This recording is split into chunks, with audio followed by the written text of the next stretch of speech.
sana i-blow ni Lord yung mga puso nila. Kung nag-aaway man sila, diba? Kung may mga problema man sila, sana mawala na. Sana mabura lahat yung mga pait sa mga puso nila. Ganun, no? Kung pwede lang akong mag-magic, mamagicin ko lahat. Gusto ko yun si Gusto ko yun si Gil.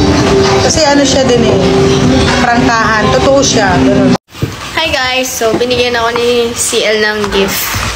And, o-open ko siya. To Angelica Gigante. Ano kaya to? Hindi mo pa inugasan yung pinagkainan mo. Shhh! Nagbibideo ako! Maghugas ako, wait lang! Halat. Uy! Tingnan mo to? Diba hindi ito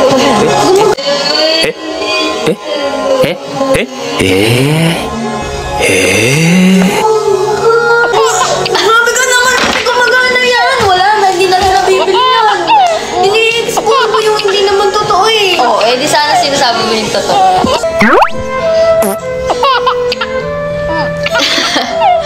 Nagsusunod daw kayo. Hindi mo yung moko. Okay naman Lami.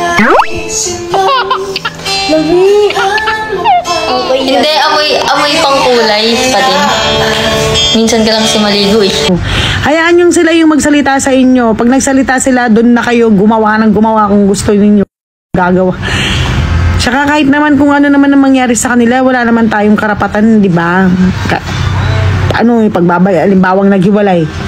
Pagbabalikan natin sila. Hindi naman pwede yun kasi sila yung magdidesisyon nun.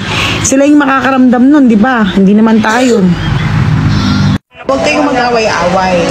Huwag din kayong gagawa ng mga kwento na hindi naman totoo or hindi kayo sigurado.